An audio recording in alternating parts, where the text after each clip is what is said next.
last week we talked about the perspective. Okay, if you still remember, we talked about the 10 perspective of changes in organization. So today we are going to continue with a new topic, um, which is we are going to take a look at the forces of change.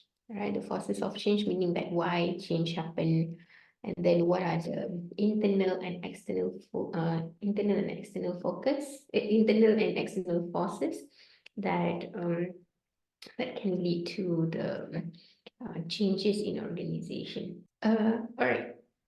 So when we talk about change, okay, all of us know that change is not easy, and then it's very risky. It's a risky activity in organization because of the uncertainty. When an organization change, they don't know yet whether it will be a successful venture ataupun new implementation, or it can lead to failure, right? And they do not realize their intended outcome. So if that's the case, what makes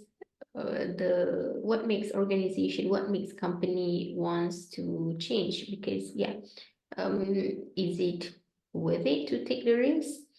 And then because not it's an unknown thing, right? Okay, so basically we have a few reasons. Okay, this is not forces. I'm telling you the reason first. Okay, I'm telling you the reason first.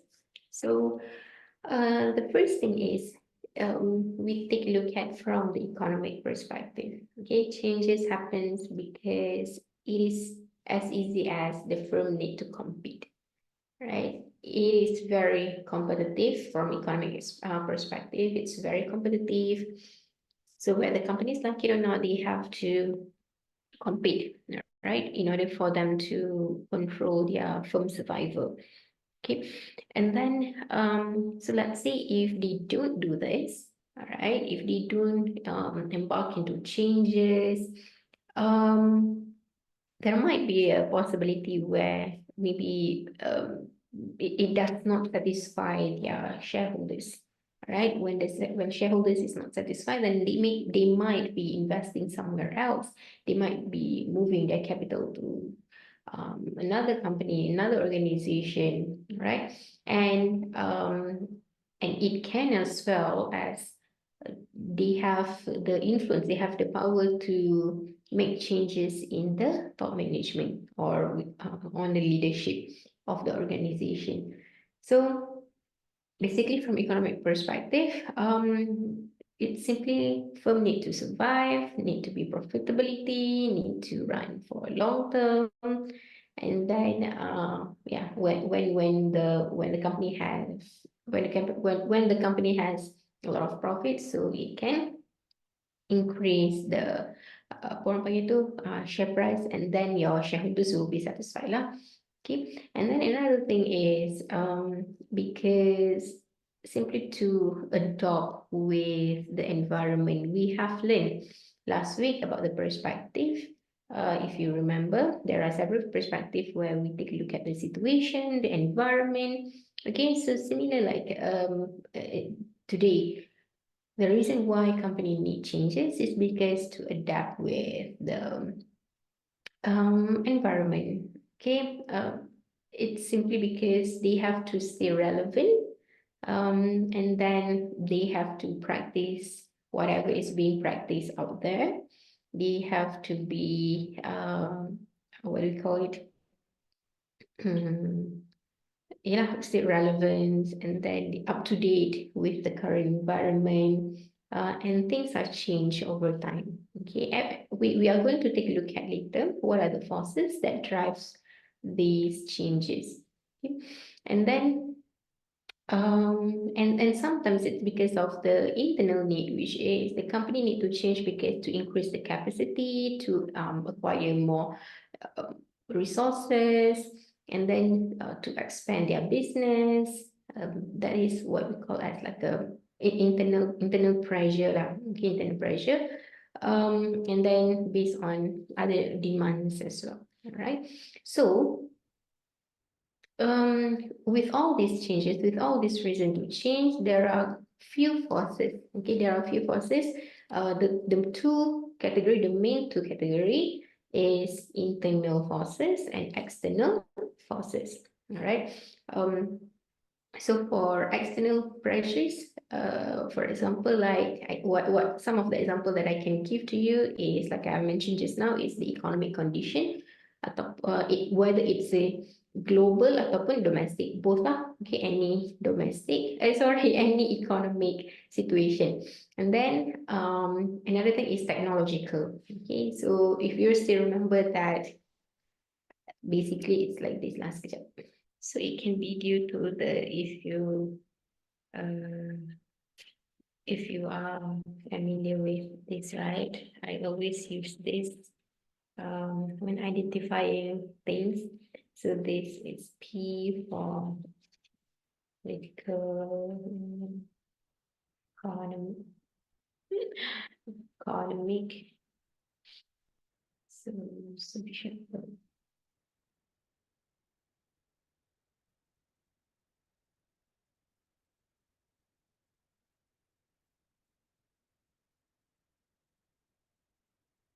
Okay. So sometimes when I say environment means the whole situation, the setting, the environment, not the mother nature environment, not the nature environment. So when we talk about the first one tadi I sebutkan economic condition, so we have to take a look at the economic condition, whether it's domestic, whether it's global, and then in terms of technology. So there are a lot of new technologies available out there. So whether the company like it or not, they have to acquire this technology um, for several reasons. One of the reasons may be because it can maximize the productivity. Second, it's because to add some new features, okay, to compete with your competitors. They are using this technology already. And third is because of the customer demands, right? They are demanding for new technology, new way of your product or service. It can be anything, okay? And then, yeah, that one is the customer's requirement and taste. So it can include in economic or technological lah, right? This either way, whatever that the customer requirements and then the taste, the preferences. And then in terms of still economic, we take a look at what competitors did, what competitors do. So the activities and innovation of competitors, right? So let's say, and another thing is if we like if your company undergo a certain mergers or acquisition, definitely it will happen. Okay, this one is external, means that from if you merge, you are coming from external, you are merge your company with external company, right? Other company. So and then in terms of legal, okay, legal, new requirement, legislation, okay, and then policy, politics. So we talk about the shift in politics, be it any political agenda, political activity, whether it's in your local or an international politics crisis or something like that. Okay. So and then the rest is the social. Okay, social, for example, like the demographic of the customer. And next is environment. Okay. All right. That one is external. So when I'm going to explain more after this. Okay, I have the slide today we have is more apa itu lagi mendalam. Okay, there are a lot of more things inside it.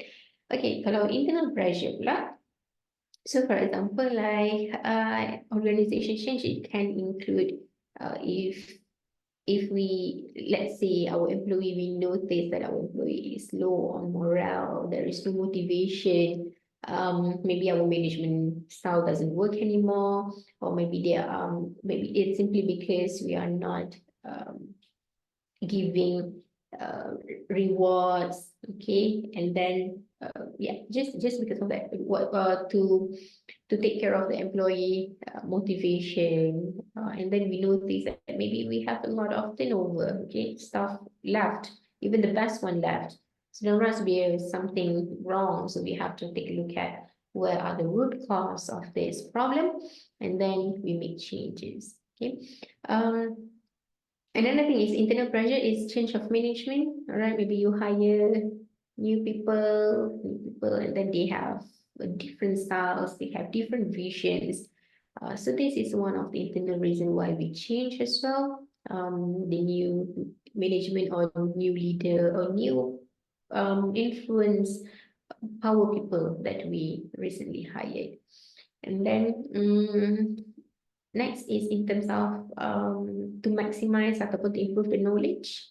All right, knowledge, and then we have nowadays we have a lot of trainings about AI, for example. Again, so as an employee, maybe if let's say me in education, we need to learn a little bit about AI. We need to learn about this technology things. Okay, so it depends on the condition of the work, the nature of the work.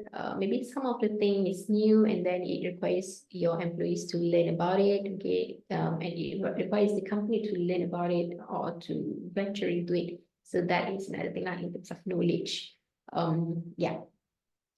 Another thing is maybe the company started to have a new culture. For example, I try to adopt innovation culture or perubahan daripada segi struktur organisasi ke kan. They wanted to have more flatter organization.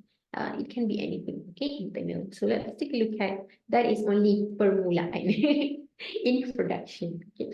So this is what I explained just now. So pressure comes from the external. Okay, this one is the environmental pressure. Environmental, the whole situation, not the mother nature. And then internal, it's from organizational pressures. Okay, so here, I will get back to this slide later. Okay, kita akan tengok yang the rest of the slide first before we go here.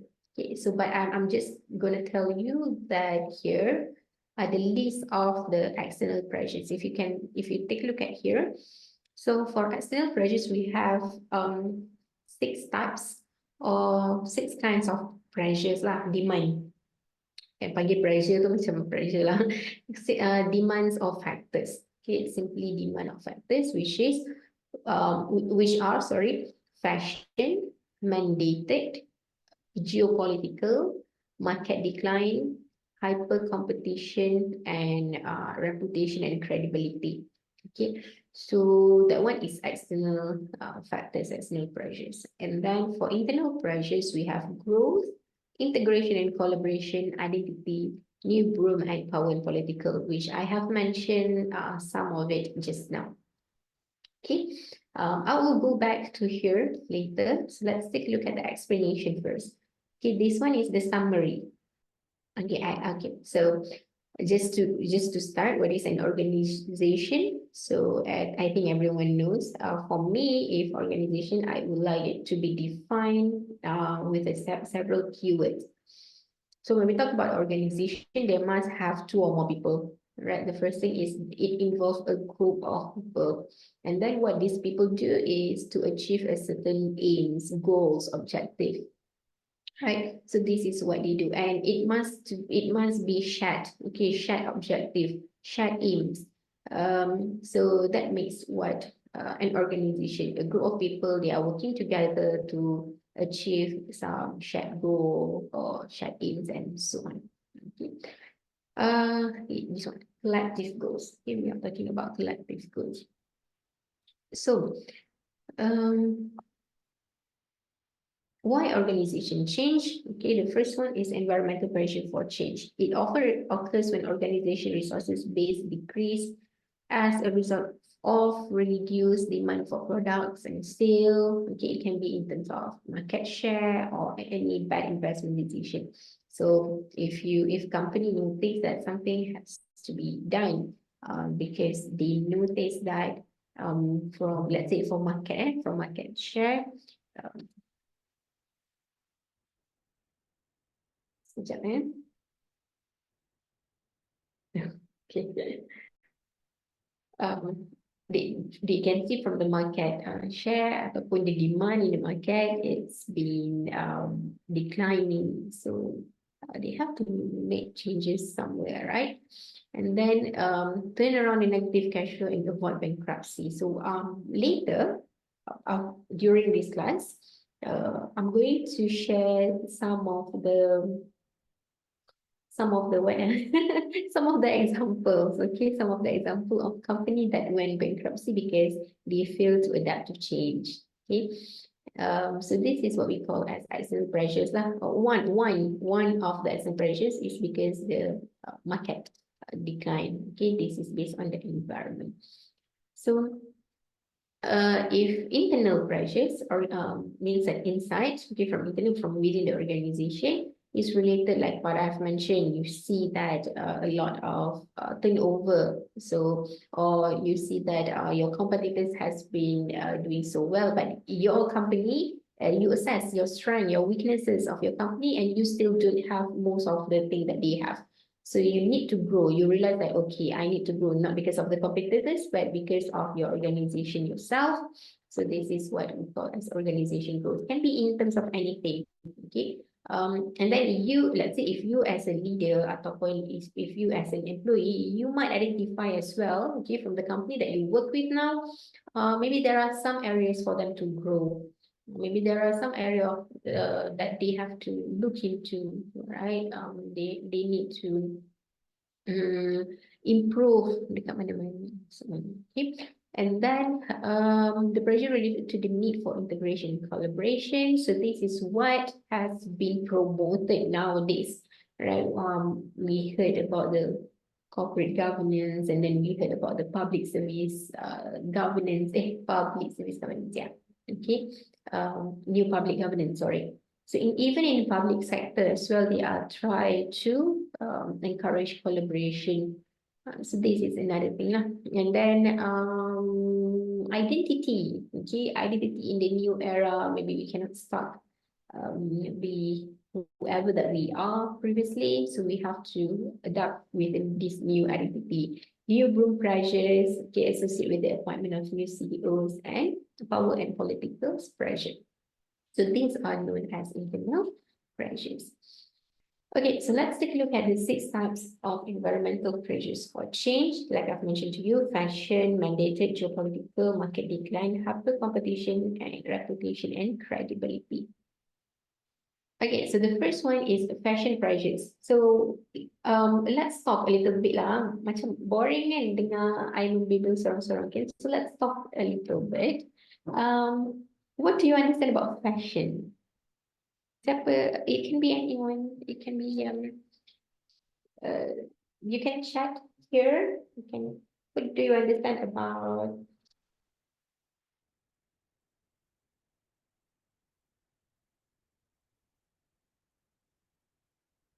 fashion? Kali ini kita belajar subjek fashion. So what do you understand about fashion? When we talk about fashion, line up again. Okay, trends. Okay, yes. So fashion, it came with trends, right? It's something that about setting the trend. Okay.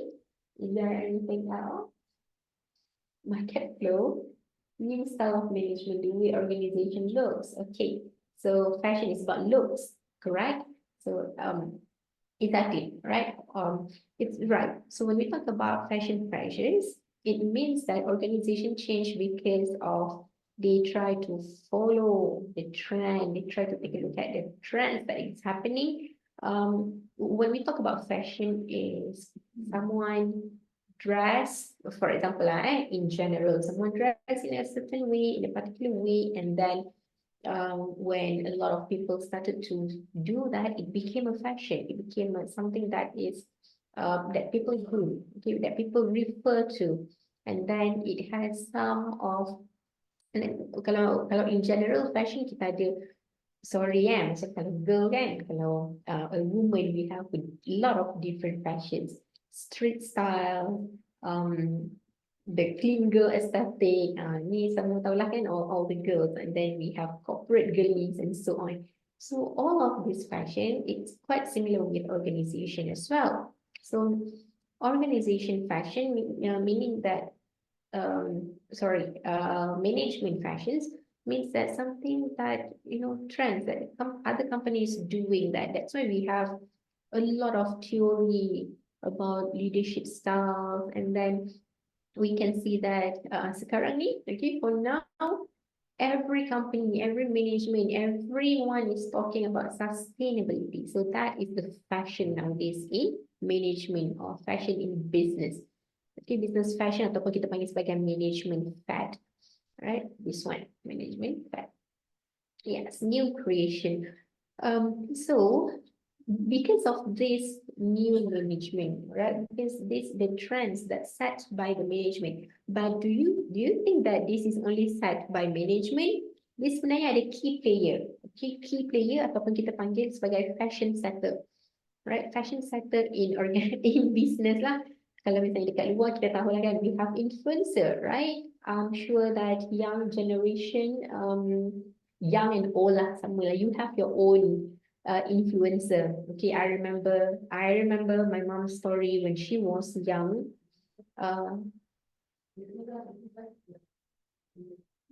Sorry. Okay, so my mom when she was young, dia punya idol ataupun the fashion setter is Princess Diana, the late Princess Diana. So everyone is following her, right? And then now we have a lot of influencers. We tend to follow everything. So in management as well, we have these trendsetters. Who do you think are the trendsetters in management ataupun in business? Okay, so for example, one of the trendsetter is academics. All right, academics, consultants. So they are the one who do a lot of research, testing, experiments, and so on. So they told you what works and what not works. Okay, these consultants, these academics, these scholars, right? And then and from that theory, from that experiments, research, and so on. So we have a lot of people who try to master this knowledge, try to master about this new management style, try to master about sustainability and so on. So we have a lot of management leaders, okay, top leaders. We go and listen to them, right? For example, in marketing, okay, in marketing we have Philip Kotler, very influential, okay, very influential in marketing field. All right, and then from management, we have a lot of other management gurus that we can learn to. If you go to Google, and we can see a lot of people writing books, okay, about writing books about how to manage your company and so on. Okay, so this is what we call as fashion graduates. Because of this fashion, because of these trends, management trends, whether company like it or not, then we have to change. So maybe we are going to take a look at some of the trends. So when we talk about management fashion, in order to be seen as professional, modern, or progressive managers, they may change the organization in line with the latest innovation in management. So one of the examples that I told you just now is sustainability, right? Company, they want to stay relevant, they want to what to say, to practice whatever other people is doing. So a lot of changes happen. Okay, so we have to be sustainable. We have to take a look at our supply chains, make sure it's green. We have to take a look at the way that we treat our employee, the way that we hire, whether there is a diversity or not, whether they have this, they have that, whether their welfare is being taken care of or not. Okay, however, when we talk about management fad ataupun fashion pressures, it's not always a successful one, right? Because of why? Because things that happens, your company is a whole your own. Okay, it is a unique organization. So not every trend that you can implement. So it is not guarantee success. It's not a guarantee success for any organization to follow this fashion pressures. All right. So it's about copying what other organization is doing, right? So it might work, it might not work in your setting, in your organization, because you have to take a look at what your organization really needs. Okay. So for example, kalau let's say, okay, your company, you don't have resources, you don't have the resources, you don't have the capacity, but you wanted to do whatever that others might be doing. So this can put a lot of pressure internally, okay? Ataupun, let's say if you do it wrongly, then it can lead to other failures, right? And then when we talk about changes ataupun these changes lah, it requires new method, new technique, which if you don't have the skill, if you don't have the information, you don't have enough, and then just because you wanted to adapt quickly, without actually strengthening the internal part yet, so it's very dangerous. That's why it's very risky for companies to follow these fashion and pressures. So the tips here, not tips from me lah, maksudnya. Maksudnya ialah the tricks here is to understand, to really understand what fashion works for your company. Alright. If macam one of the trends kan, people want to have orang panggil tu, let's say some of the CSR, for example. Okay, CSR. Semua orang buat CSR. So your company pun nak buat CSR. But your employee, they don't even know what is CSR. They don't even taste a single charity from you, for example. Kan? So tiba-tiba you nak buat charity to giving out to others in the very large scale. So you think employee nanti dia nak kerjasama tak? Okay, they won't. Alright. In fact, you will be employees. Okay, fine. They are doing their work lah, just for the sake of doing their work. But they are not feeling happy because they didn't even taste a single charity from you lah. Okay, CSR daripada you. It is not something that is happening in your company before culture. So start from the internal. Ni contoh saja kan CSR.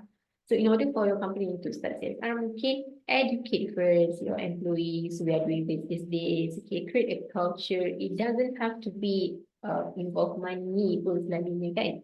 Just take care of their well-being. And then in terms of it can be as simple as frequent communication, and then two-way communication kan. It is not considered as CSR, but taking care of their mental health, taking care of your organizational culture, organization workplace happiness. So it does create a certain value lah, okay, to your employee, right? So let's talk about some of the trends, okay. So before this, we do have, kalau masa dulu-dulu, I think it's very famous in terms of, we have talked about it here. Yes, we talked about it in the first class. Before this, management is all cared about work process, okay? So work process, so it is everything about controlling system lah. They want to have a measurement tools for this. They have to measure the performance. So we have KPI, we have MBO, and so on. But moving forward, for example, in the 17th, so it started to talk about the job enrichment. Okay, job enrichment where we try to develop our workers. Lepas tu, people started to think about the quality of working life. Okay, we focus more on the quality. Okay, sorry, that was my mom. Sebab tu handphone bunyi.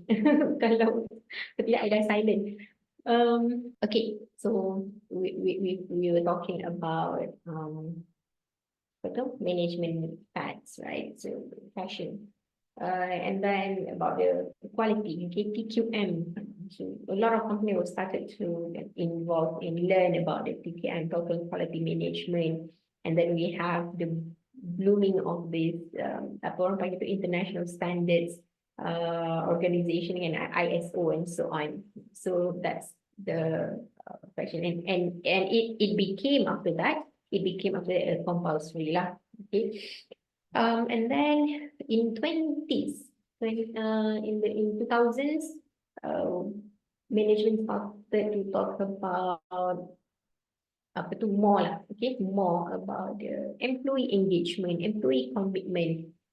So this is when apa tu where human importance, human capital importance is being integrated into the organization. So we talk about employee engagement, we talk about the lifelong learning to develop our employee.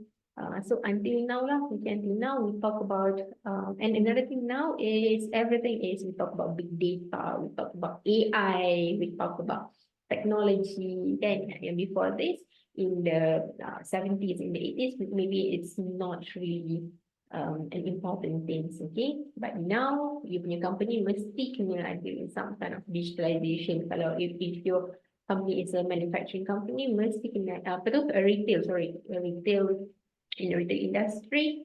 So you have physical store and mesti kena ada juga a website or apa tu, online platform where people can buy online or can find information about you online. Okay, so these are some of the fashion pressures lah. Okay, fashionable management practice go through cycle and can turn from boom to bust. The influence of the market forces. Now, so we'll talk about however, okay, I wanted to give you some of the situation. Okay, if you read the book, one of the example macam in order to for cost cutting, okay, for cost cutting dekat organization. So one of the thing that they will do is they will retrenchment, right? The retrenchment ataupun the downsizing. So a lot of company did that to cut cost of organization to be more orang panggil tu macam to be more efficient kan in terms of their costs and so on lah. So, but some of the company, they are being very successful lah. So after they do retrenchment downsizing, they can go back, they can get, okay, they can, rejoice back. But for example, some they really have other implication. Okay, ada implication yang tends to be quite negative. Okay, contohnya untuk their employees lah. So it can really affect the employees' morale and then their reputation, your reputation as well. You are a company that has been downsizing before, okay? So that are some of the negative implications. Okay? But some can be very good because they can improve their financial situation and so on. So it's very rarely possible to copy exactly what organizations have done, and then you expect the same benefit that they have that they have acquired in the same period of time, because every company is unique organization and it's not the same. Okay. Next is about mandated practice. Okay, mandated meaning that it's requirements, right? Compulsory is something that you have to do, right? It's mandated for you. External mandated, okay, and external mandate. Change is forced into an organization through formally mandated requirements, okay, and then it is forced to take on activities similar to those other organizations because outside demands place them to do so. So it can be formal ataupun informal. Alright, so if you take a look at here, kalau formal meaning that it includes from government mandates, for example, like law, policy, and then they are forced to change to meet the new laws and policy. Okay, organizations are forced to meet new legal or other legislative requirements, for example, like pollution requirements, tax law, or affirmative action programs. Okay, subsidiary organization may be forced to adopt accounting standards, performance criteria, and other practice to the parent organization. So we have talked about this last week, right? Last week when we talk about legal, okay, from legal perspective, that we need to follow what, sorry, from the industrial perspective, okay, whatever policy that has been implemented, law, regulation. So if your company wants to survive, you have to adhere uh, with all these regulations. You are bounded to this regulation. And then, for example, if parent organization, okay, parent organization meaning that, let's say you it's from your parent, the if your company is under one big umbrella, right? So the parent organization, the parent company, let's say they make some changes in the performance standards or performance criteria, then you as a subsidiary organization, you have to follow that. So that one is formal. And then for informal, so this one is, for example, I'll give you an example, industrial norms, industry norms. But this one is mandated, right? Industrial norm is everyone is, it is not similar with fashion just now. Okay, fashion is more like what style, strategy that they took. But this one is, I'm talking about the industry norm, the industry regulation, and people started to, I already set an example like this is not really mandate, tapi in university we have the ranking, right? So we have all this ranking, but in order for you to be ranked, right? Mandated them. Okay, in order for you to be ranked, and there are certain things that you have to follow. You have to that rule is actually set up by that organization. Okay? And then it is an industry norms for universities to be ranked with the ranking, which is as ranking set. So it is a norm. If your organization is good, meaning that you should be enlisted in the rank or in the ranking set. So it's just an industry norms, and then if you want to be listed, if you want to be ranked, there must be some requirements, right? You will have to submit a lot of documents, and then approvals and implemented by another company, lah, right? And then other things for informal, okay, informal contohnya macam social movement. Okay, social movement yang mana sekarang ni is we have a lot of activists, we have a lot of people walking around, singing their grounds, right, telling their interests and so on. So it's let's say if your company is still one of the things, for example, animal rights. Okay? So your company, you can't do product testing towards the animal, okay, because ada specific legal regulation about it. Okay, so that's another part. And then we have another part, informal part, where a lot of social movements saying that as a company, we reveal, they started to reveal the company that do animal testing and so on. So these kind of internal pressures, right? The informal one from the social movement, and then from the public opinion. Wow, I think this is not really related with the mandated pressures, but you can see how public opinion really spread this one brand over these two days, I think, right? This brand, right? So we can see how spread organization is over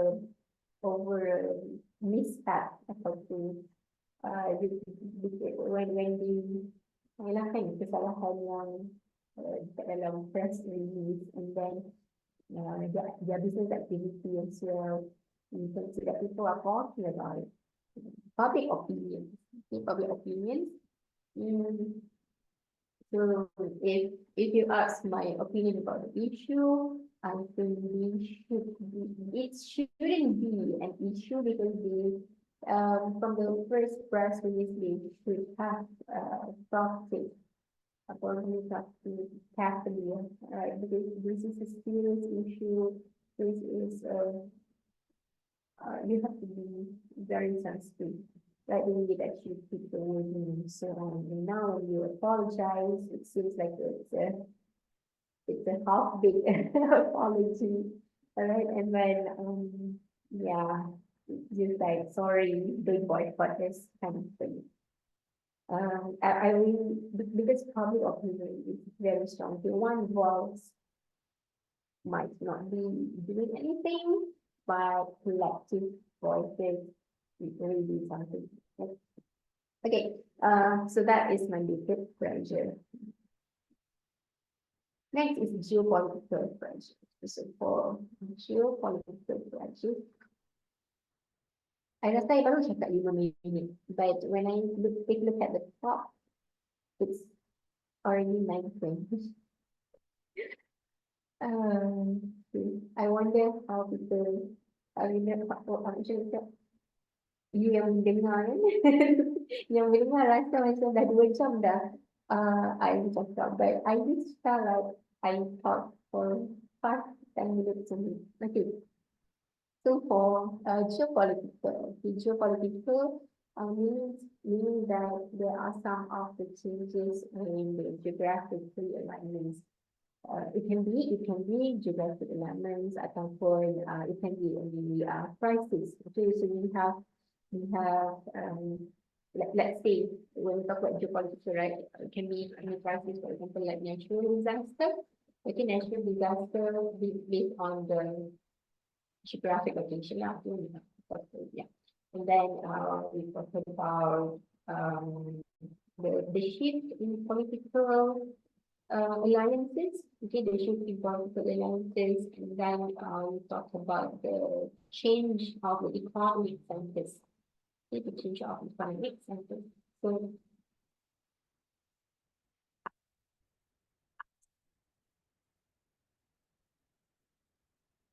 that one is later.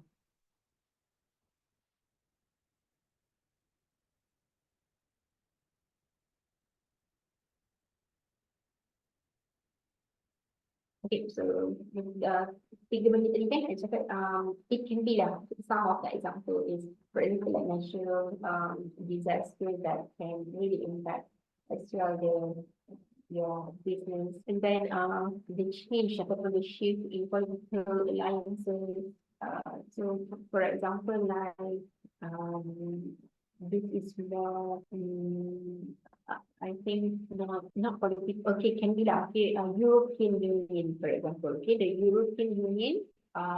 So European Union is like one we call as regional trading bloc. It's a very huge one, right? Kalau siapa yang pernah belajar tak ni? Regional trade bloc, yeah. So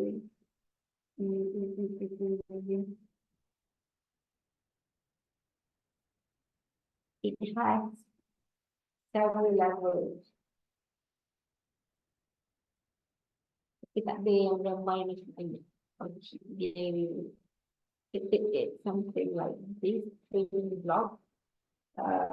Yang macam after nafta kan semua tu kita panggil sebagai trading block lah. EU tak ada gambar. Mula yang gambar tak ada dan I show you the. So if you take international business, nanti akan belajar lah subjek ni. Okay, I have one subject I have teach before this the degree. This subject alone. Okay, we are talking about the regional economic integration. Nama subjek tu ialah regional economic integration. Okay, for a degree program. So we talk about this type of trade block. So here, kita nampak dekat sini ada economic sanction conducted not only by several countries but several economic blocs to countries in that region, right? So as a summary of the introduction, we have different levels of trade blocs. So it starts with a free trade area like what we have now with for example ASEAN then Asian countries, so we have that free trade area. So these trade blocs is actually they are the level view. They have a certain benefit for a certain activity. For example, a free trade area eliminate internal barriers but still maintain independent external barriers. Okay, for example, like NAFTA. And then we have custom unions, and then they agree on common external barriers. We have a certain level. So for European Union, this one is secure, right? European Union, Economic Union, you can see that it's very high level already. So it includes as well not only in terms of the economic part, but also in terms of the political part. Eliminate internal barriers, adopt common external barriers, free movement and resources, and uniform set of economic policies. They do have that for apa tu European Union. So it comes from that. Okay, when you talk about trade bloc ataupun shipping political alliances, so any decision made by the EU, it will affect your trading policy. So that is one of the things, geopolitical measures. And then we have economic centers. So all of us know that before this is US. Okay, it's very powerful in economic, but now we have to shift to but even now, previously, okay, China, okay, they started to involve in manufacturing, global manufacturing. And then they have a very huge export powerhouse and so on. And then what kind of impact or what kind of changes that China brings as a new economic center is it can affect the supply chain, okay, the supply chain, the manufacturing process for your company. So this is what happens in geographical factors and political factors. So for global environmental forces change by Kotler, this is what I said just now, Philip Kotler, right? So in terms of marketing, global marketing, marketing management, so it is very good at that. Our marketing rules. Technological, which require more global connected people, faster communication, transportation. So we are talking about the easier communication. We talk about social networking, social communication, all right? And then greater economic integration of currency and international capital flow. So reduce the direct barrier, more freer trade.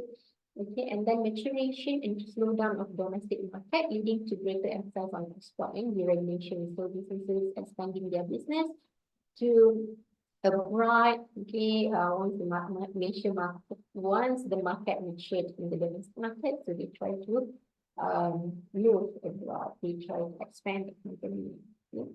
And then fall of socialist countries and their reorientation towards capitalist economy. So this is changes of the world order and then the for example, like instability in terms of geopolitical pressure. Okay. So the impact, right? The impact of this geopolitical pressures, let's say because of let's talk about, for example, like social network communication. So whether they like it or not, they have to be more aware of the companies operate, and then in terms of knowledge, okay, they have to find more knowledge workers. They need to, maybe there are some changes in organizational structure as well. Okay, if we talk about geographical factors, pressures, right, moving for company abroad, so there must be a change of structure, of additional, and then higher demand in terms of service, right? And then more opportunities for a company to expand, to grow. right? However, when we talk about embarking into a new country, so they need to understand and adapt the different regulatory environments that the country, okay, the host country, what are the regulations over there? All right, so let's take a break. Kita baru cakap pasal berapa? Tiga. Okay lah. So when we come back, we talk about three more. Okay, so let's take a break for 5 minutes. Hi, Mizuria. Yes. Hinko here. Yes, Hinko here. yes, I hear you. Yeah. Okay. Can we consider the removal of Huawei product from Google software compatible devices as Kejap, the technological factor in geopolitical pressure? kejap. Ulang balik, apa tu? Can we consider? You can look at the comment. I already typed in the comment. Yeah. Can we consider the removal of Huawei products from Google software compatible device, the technological factor in geopolitical strategies? Can we consider the removal? Hinko, can you try to explain your question here? Oh, sorry. Yeah. So you see, there's a war between Apple and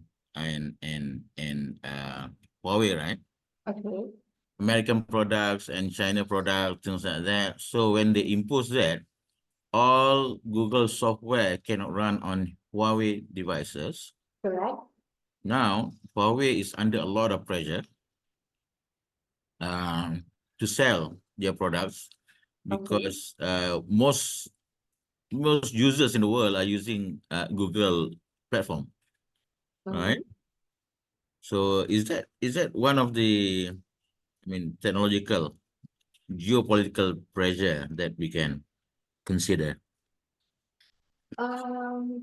Okay, I think okay, in my opinion, if before we can see this, I think I am not sure what the first what are the what makes them to remove the Google software first? If you know, can you explain? There's a economic war between US and China. Because When of Huawei is expanding rapidly, so they need to find ways to block. There were two events happening during that time. One was the arrest of the daughter of Huawei herself. Okay. The other one is the removal of all Google products from Huawei. That means Google was asked by the US government to delist Huawei. That means you cannot install Google on Huawei products. Okay, so in that case, I think this is more like a mandate pressure instead of geopolitical. Maybe it's a combination of both because you said that the US forced them to remove, right? Would that be more related if it's a mandate pressure instead of geopolitical?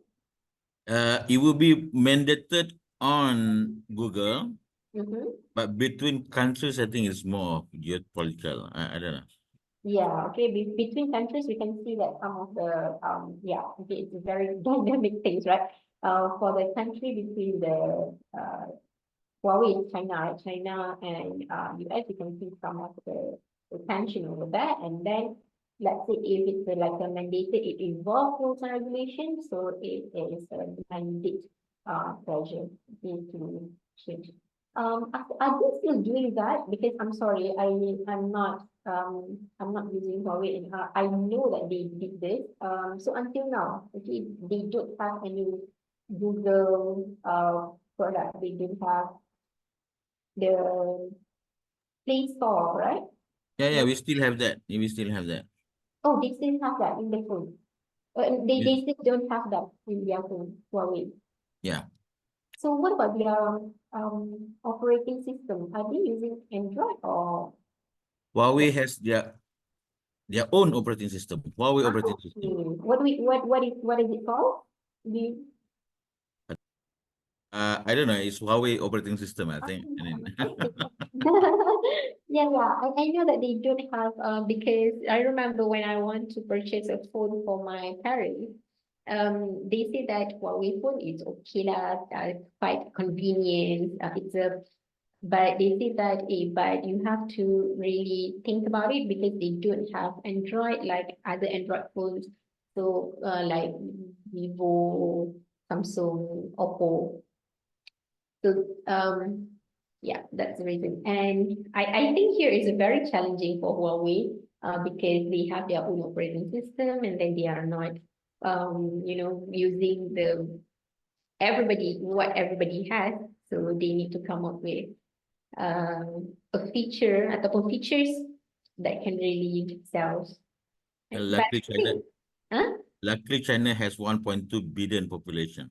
Yes, okay. So from there in itself, they have their own market. And then they are very apa orang panggil they like to use their own product, right? I remember I have friends and students from China. So even for our presentation, even for our communication, we have to use their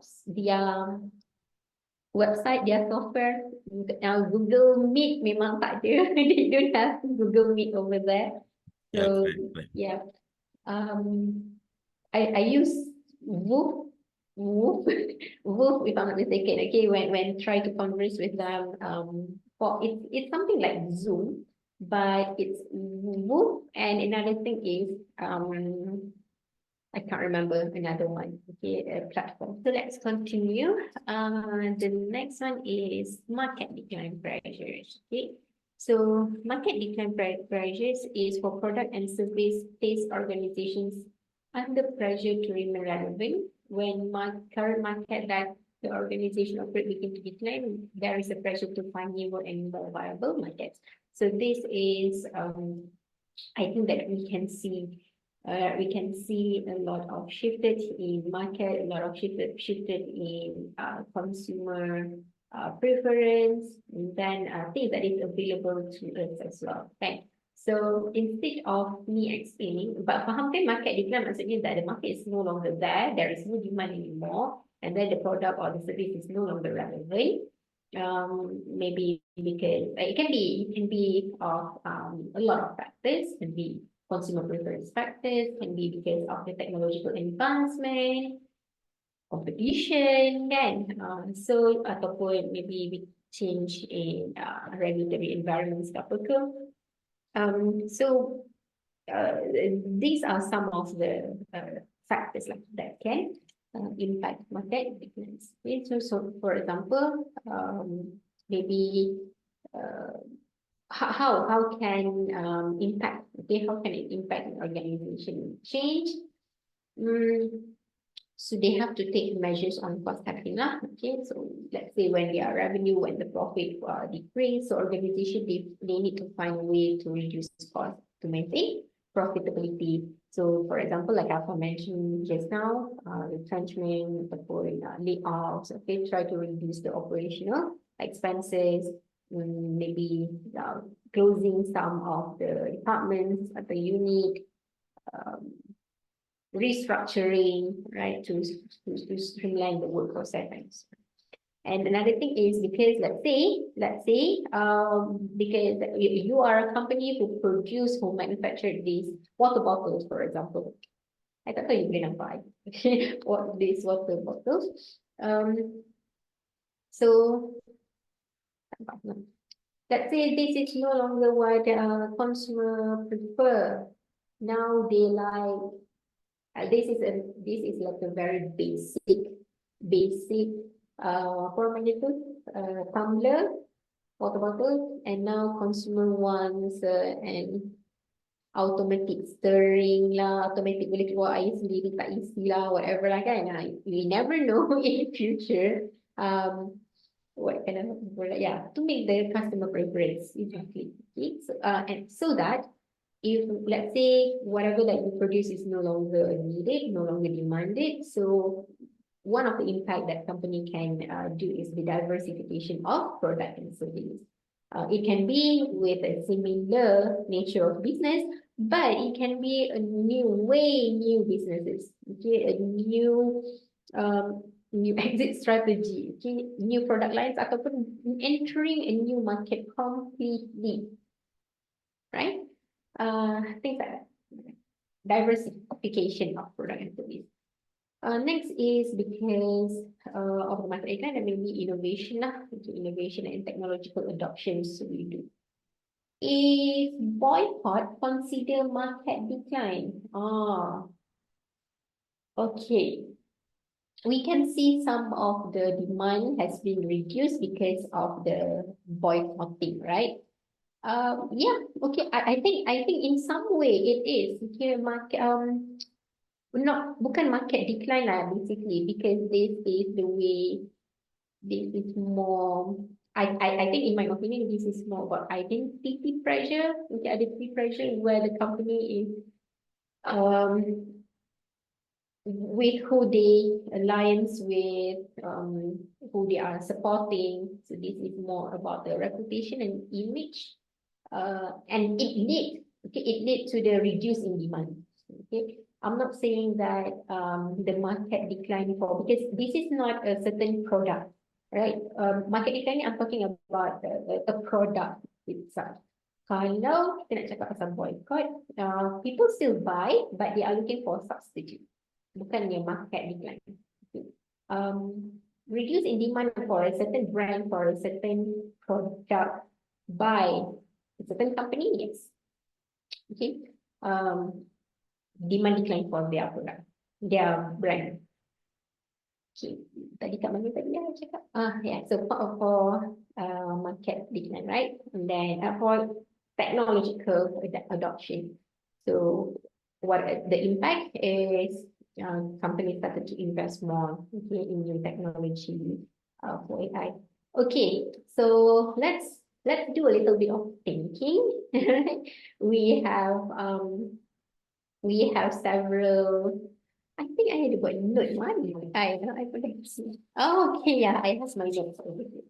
Okay, so let's do some thinking. You want it to do individual ataupun dalam group? I think we can just do a like discussion lah, because I takut nanti lambat kan.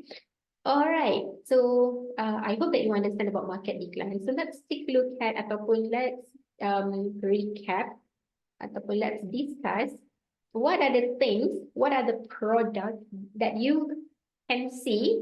Okay, we have a very diverse age here. I hope. Okay, I hope that we have a diverse age here, diverse composition of ages in my class. So try to recall what are the products that you can see during your peak teenager time, and it's no longer here. Okay, so you can write here and then we discuss together. And I will ask you to explain. Let's talk about product first. Kalau Nokia tu, I think it's a phone tapi bukan smartphone kan. So try to identify the product first and then we come up with the example. Okay. Sementara tunggu yang lain, right? Okay, so Mr. Nizam, newspaper. So which year do you think newspaper industry has kind of like reduced or nak kata collapse? Okay, the demand for that is reduced. When? Can you care to explain, Mr. Nizam? It is actually in one of my notes, newspaper industry. Okay, Miss. For newspaper industry, I think during the 90s or the 1990s or before 2000, before the new Y2K comes during our time, yes. We can see newspaper company or media company, they sell a lot of newspapers in the stand. They have a lot of advertisement. Let's for instance, let's take a look at the Star. And the Star, when we buy the newspaper, all of the content is about advertisement. It's less about editorial. more towards advertisement, and you see a lot of advertisement in the Star because at that time the Star was the highest circulation and readership in Malaysia, newspaper in Malaysia. So when that happened, when the digital trend comes in, where people look at their smartphone to get the news, fast news, latest news, and when that comes time, I think people selling the newspaper, like the vendors, the printing plant, they have to do VSS to cut down the cost, and then they have to shift to new digital strategy where they use online newspaper to focus more on online newspaper lah, to get the readers, because the readers nowadays they don't like to read. They just want to just want to have the news faster and at your fingertips lah.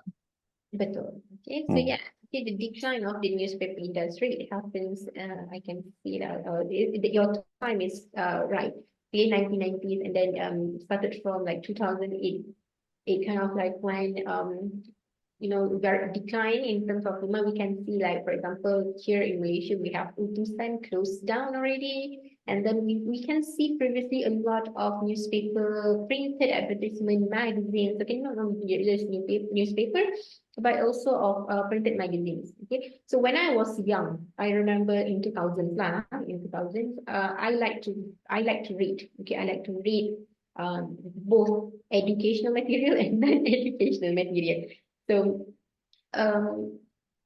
my parents subscribe magazines for me. Okay, so kalau tengok dekat my rak buku dulu kan, okay, so we have a lot of magazines, and then when I grew up, I also subscribe to magazine yang more related to my age at that time.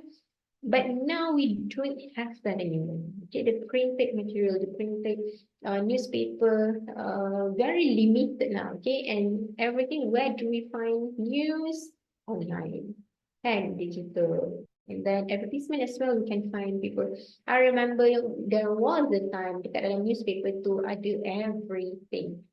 Okay, looking for job pun ada dekat dalam tu. Cari orang tak bayar hutang pun dekat dalam tu. Sorry, macam-macam. Okay, so we have a lot of things in newspaper, but now it's no more, okay, because now it's focused more on online content, online subscription. Okay, and then if you want to read, you have to pay adalah, okay, and then it become a new business model terus kan, business model where you want more information, you have to pay. That's why we have a premium subscription, we have this kind of subscription, we have that kind of subscription. That is a new model, okay, because of the technology. Then we can see that how this technological advancement lead to a new business model. Okay, ada lagi tak? Yes, Mr. Henko, can you share with us the example? Last time I used to send letters. I buy stamps and send letters to the post office. Within 1 or 2 weeks, then the recipient will get it. Nowadays, I just send SMS. Yes. So post office function has been reduced so much that post office have to take another function, like taking payments for bill payments, renew license, thing which was not originally done by post office. I think so, yeah. Yeah, okay, so that is, we can see like a diversification of service over there, right? They started to offering new service rather than their own, kita panggil sebagai apa benda tu, their main activity, okay, the main business. Yeah, the postal services. Yes, postal services. Yeah, okay. Let me go ke atas balik. So Nokia, Sony is a brand. So Game Boy. Okay, I think Game Boy. Mr. Esmarizal, you would like to say something about your example? Game Boy is what? I mean the mainan TV tu eh? Is it like is it a Game Boy? No. Okay. Or Miss Fifi, broadband. Yes. Okay, broadband. This is interesting. Can you explain that? In my case, back then when I was still a child or a teenager, there was no internet connection. There was no Wi-Fi at that moment. I'm not sure if maybe I couldn't afford it, but back then, so many people are still using broadbands everywhere, and I have this thick laptop to have with, so we use broadband anywhere, although it's not as good. Then after a while, I realized that although broadband still exists, but still it's not the same. It's not that small tiny thing that you bring anywhere anymore.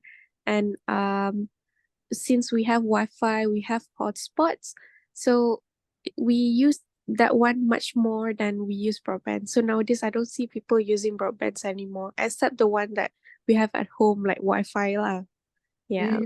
Yes. Okay. So I agree with you. So I think Wi-Fi started in 2010, I think 2010 kot, because previously during my diploma, I remember I did Wi-Fi, I did, but it's not, it is actually used within a huge organization.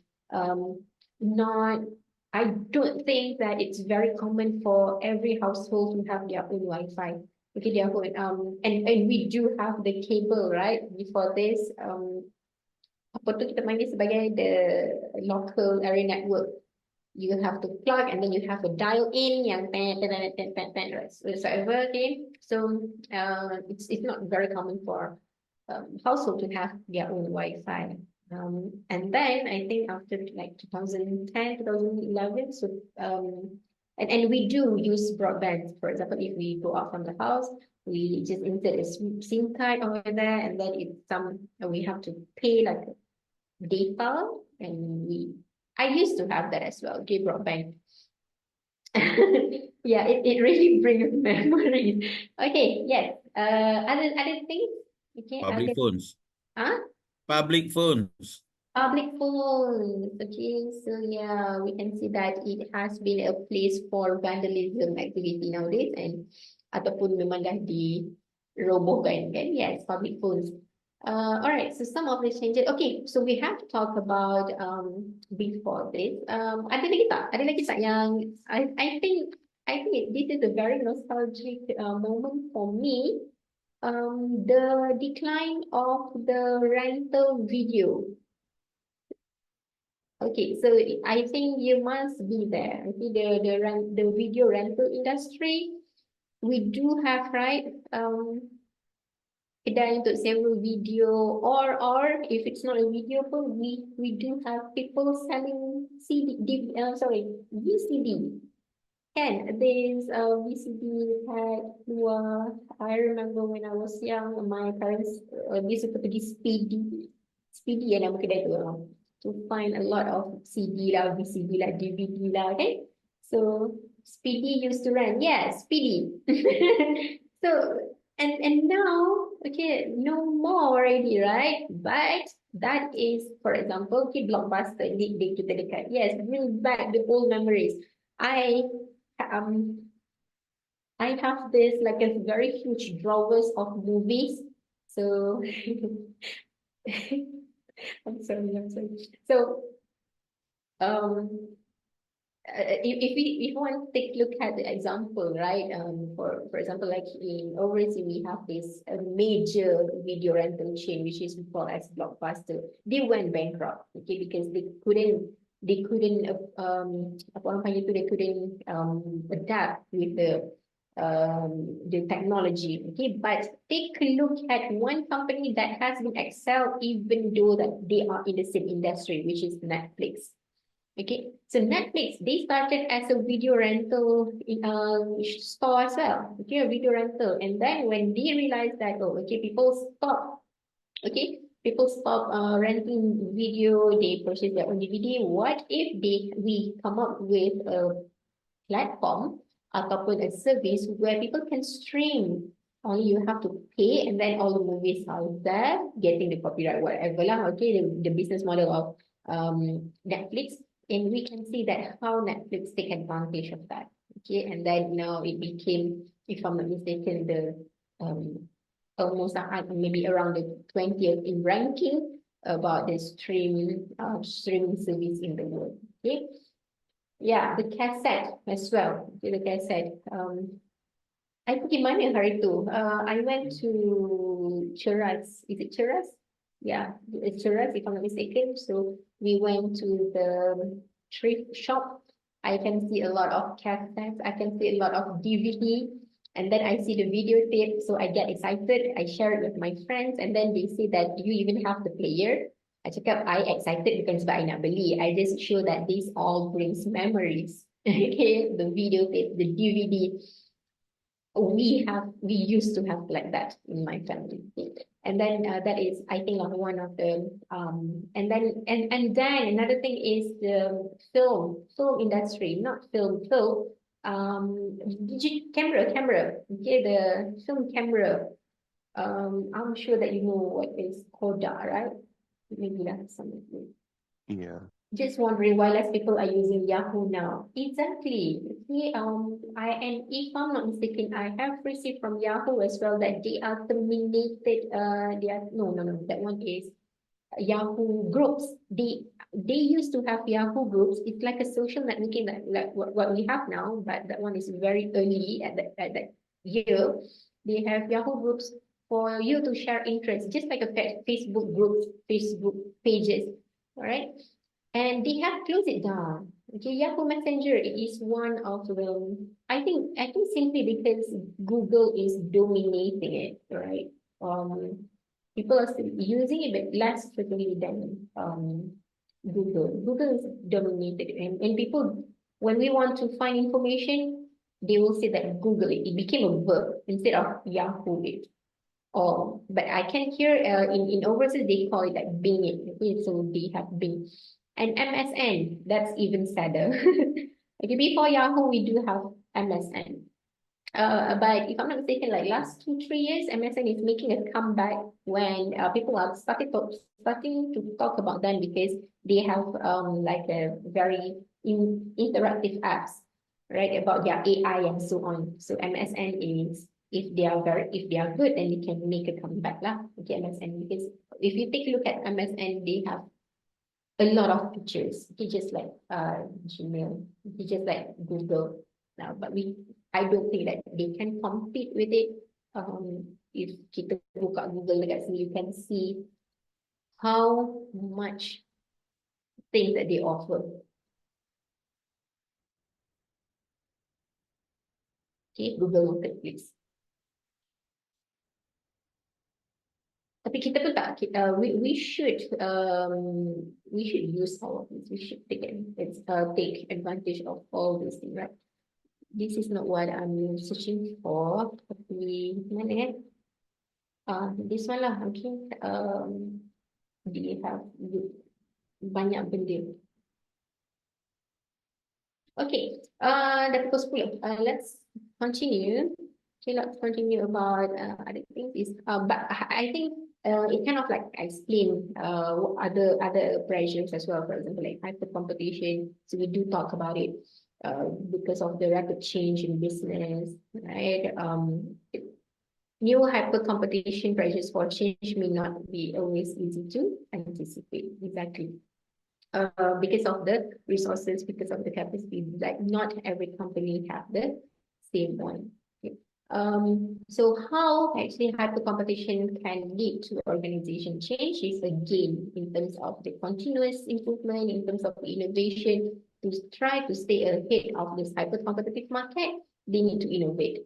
Right? They need to innovate, like what I've mentioned about MSN just now. You can see their apps started to, this is it shows like they are taking seriously on the competition lah, kan. So everything is here. MSN, Microsoft, I think. Microsoft. If you take a look at apps here, ada banyak, kan? They have For maps, they also have new, they have even map solver, they have a platform for finding real estate, for finance is about what are the things that are trending. Cuma dia punya apps, it's I think need more exposure lah kan. They have people who build all these apps and so on, but they need exposure. So for continuous improvement, we can see, like example, Apple, Samsung, very competitive, right? Apple and Samsung and other Android phones lah. But especially Samsung. Samsung is a very huge company. Okay, it's a chaebol over there, right? Very huge. So investing in R&D, and then in terms of how it can affect, how the competition affect the company changes as well is this is another management fashion. Agility ataupun agile. The company should be agile. We listen, we hear this word, agility. Okay, so this is another thing lah. In order for you to survive in a very competitive market, so organization, they have to be agile and flexible and need to have the capacity, resources to quickly respond to any pressures, market change, or any changes made by the competitors, right? So once they have that, or seem to become a pioneer, simply become the first mover in doing things. So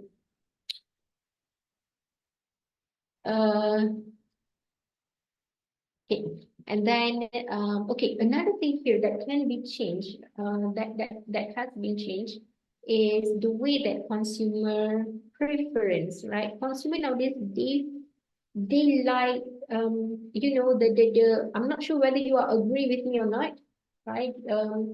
It has been changed. I think the market has been changed from the mass production to more like a specific more specific experience ataupun more like a demand driven kind of product. Yeah, customized, personalized. Yeah, even service as well. We want service that is personalized for us, right? More personalized service and product. That one is, I think, from the customer part. Okay? So to become competitive is you have to meet the customer preference, their needs, and then come up with a strategy to really hold them, okay? Customer loyalty. Because in marketing nowadays, customer loyalty works best in Generation X. So now we have Generation Z already. Okay, they need to find marketers. They need to find a way to build ataupun to define, to come up with a new loyalty service, because it used to work best for Generation X, but not Y, Z. Okay, in terms of brands loyalty. Yeah. And then in terms of pricing, okay, in terms of pricing, dynamic pricing, business model, new business model as well for competition, right? Come up with the best business model that can cater to your business to remain competitive. So they may need to adopt like the innovative business model or something new to stay in the competition. All right, next is reputation and credibility. Okay, so reputation and credibility crisis. In the recent of corporate governance scandal in organization, the pressure to maintain a good reputation and high level of credibility has increased. Right, this is when, for example, like I've mentioned to you now, right? Customer is being educated, and then competitors, business people are very educated nowadays, right? So you have to make sure that your business is transparent, is involved in ethical behavior, or else customer atau public opinion, they just going to reveal you just like that, right? And then we have this social media power. Once these influencers say this, it will be spreading, and then people will believe it. The power of influence, right? And then it can bring impact to your reputation, your company reputation, your company credibility, and so on. Right? Tengok sekarang sajalah kan.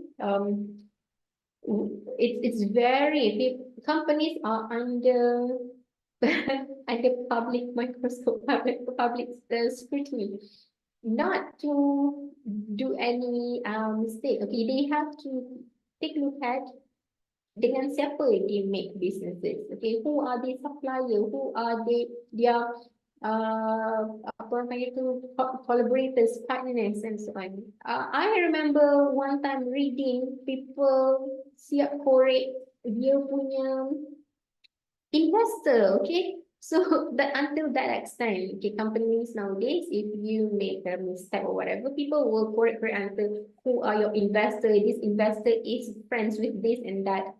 So yeah, right, in terms of reputation and credibility. And we can see some of the changes because of the issue, the genocide issue and so on. We can see that companies nowadays, they try to make changes regarding the brand. Like contoh yang macam one of the local brand, I think it's a local brand, the burger store, apa yang nama dia tu, not Burger Factory or something like that. Okay, so they make an announcement that they will slowly remove the soft drinks that is associated with unwanted brands, for example, the unwanted companies, for example. So they made that as an effort. So that kind of changes, it can improve, it depends on the situation, it depends on the requirement at that moment, right? It can improve your reputation and credibility because customer trusts you, that you are aware, that you this is a social responsibility things as well, right? For fighting for human rights, for fighting for harmony and peace and so on. So, and to look at in a general way. So as a company, you need to enhance your corporate governance, right? So you need to have a very good corporate governance practice to prevent any kind of business scandals, financial scandals, and so on. Okay, so that people will be accountable in your company. You need to do that transparency in reporting, right? And in terms of selecting your board members, this is another issue, right? Where the credibility of your board committees, board member, people will find, okay, the resume lah, correct everything that they can. Okay, people are nowadays it's educated to use social media, to use internet, but I think it is very dangerous when during the argument, okay, during the argument ataupun during the discussion part. Kan, tapi dia memang sangat pandai mencari info. It's TikTok. Okay, stalking is very TikTok things to do. So you have to make sure that it's not about the practice je.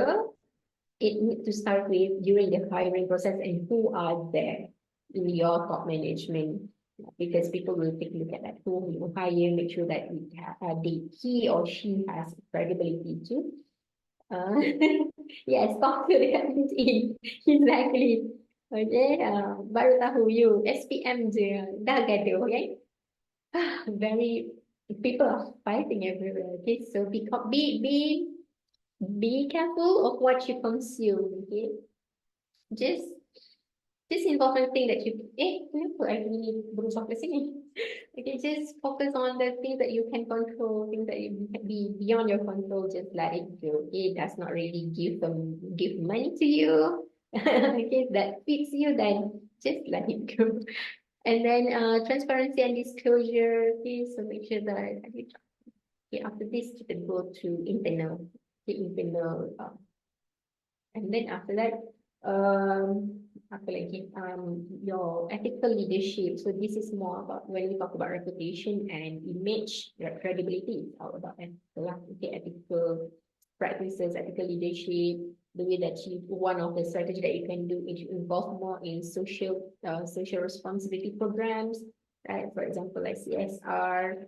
And it can be internally and externally. Okay, so it's not impossible to do internally CSR as easy as ensuring that everyone is treated fairly in your company, right? And then engage in community development as simple as you turun padang, you make an effort in cleaning whatever, cleaning the neighborhood, especially okay, for university, right? For education, we need to be aware that our stakeholders, our external stakeholders is public.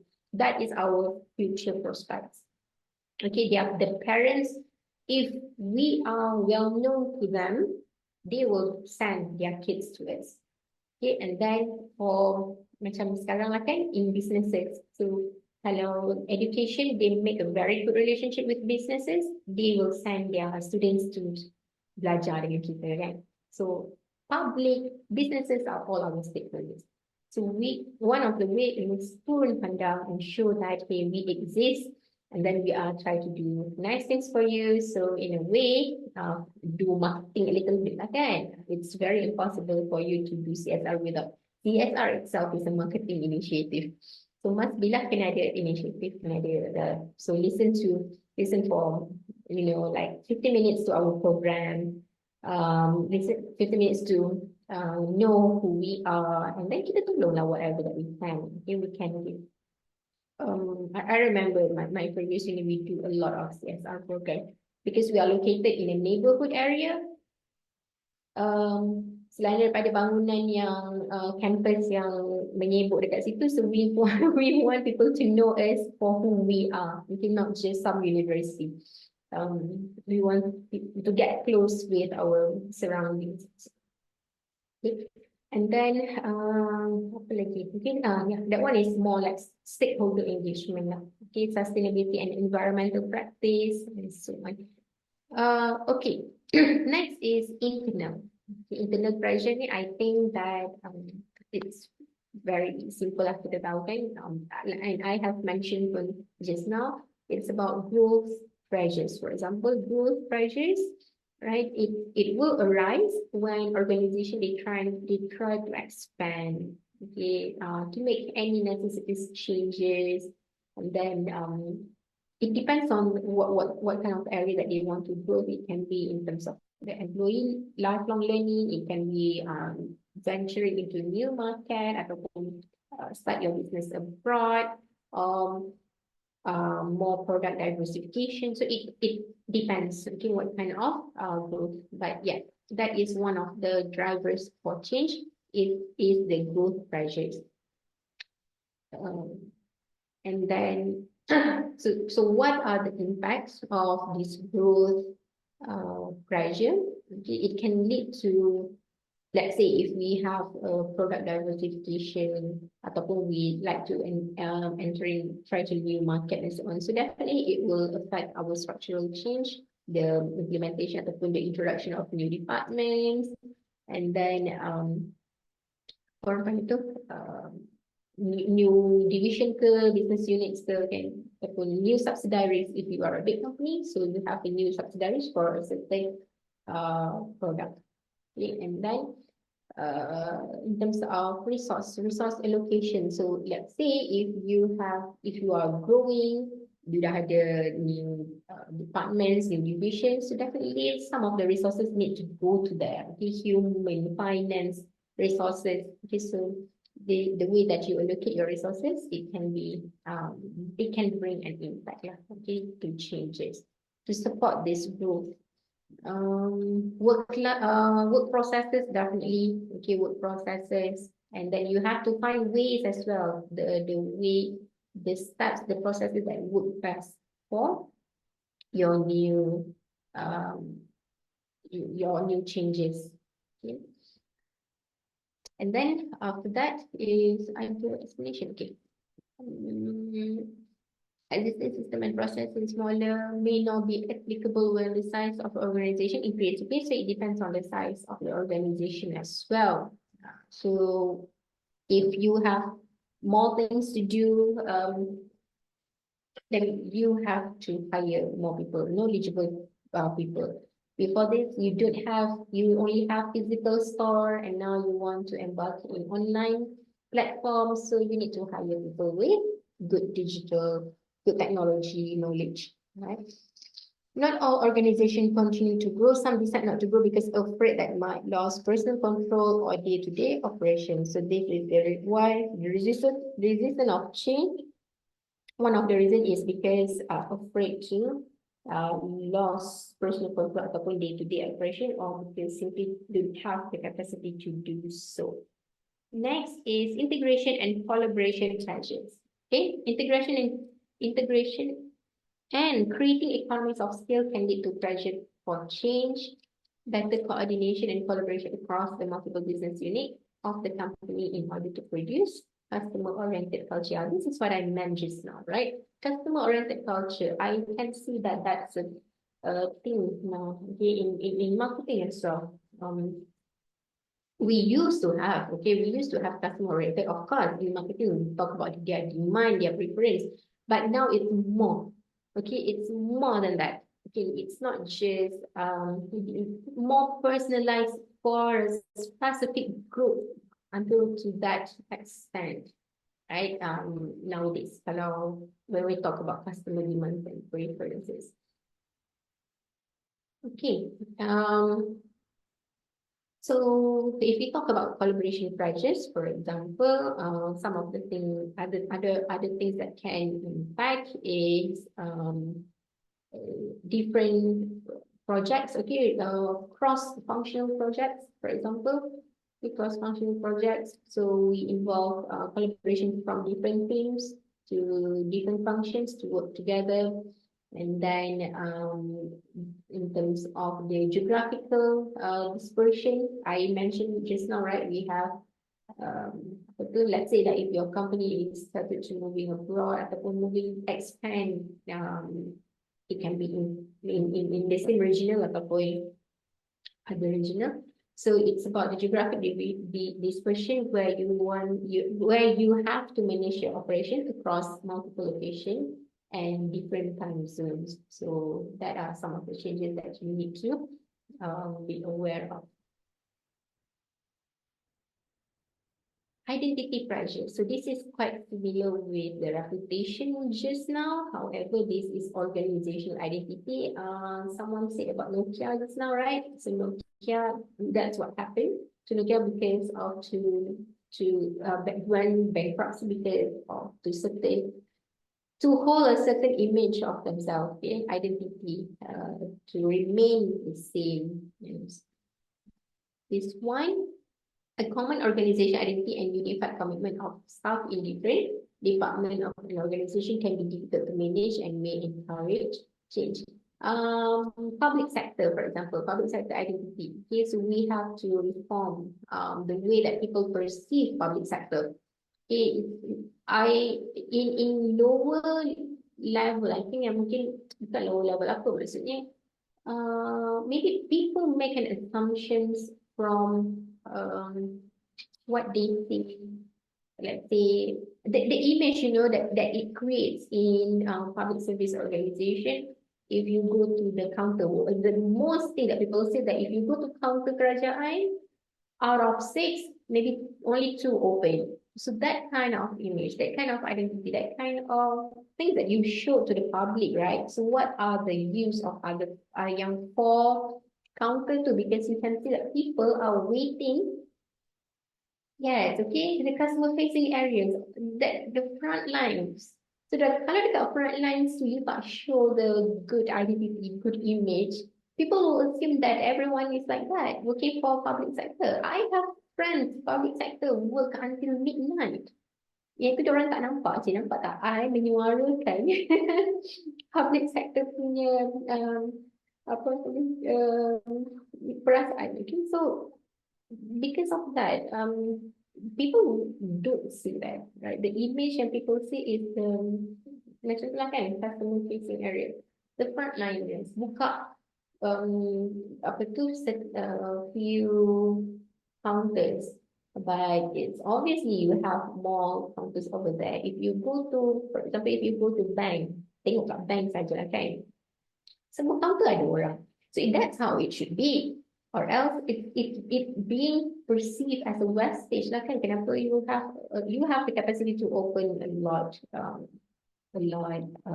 counters but you don't. Itu contoh saja. Okay, actually it is go beyond that. Right? Beyond that. And another thing is, tapi sekarang dah tak ada dah. I don't see it. But when I was a student, I can see a lot of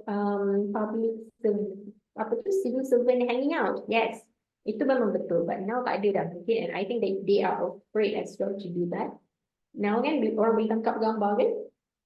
During when I was because dulu I study dekat city campus. So city campus ni I bukannya dekat dalam campus tau. City campus means macam bangunan office. So one of the nearest cafe ataupun nearest tempat makan tu ialah bangunan Mara. Okay, the Medan Mara kan. And then we can see dengan selambanya. Yes, Melaka. Exactly. So we can see that a lot of people dengan uniform duduk situ kan, lepak. So we can see that. But I don't think that they are doing it now. Okay, I rarely see that. Sometimes when I mungkin sebab kita pun dah bekerja kan, so we don't go outside anymore. Even though I'm working from home, I rarely go outside for food. I did because kenapa? You pun belajar dekat situ ke? Are we like senior, junior?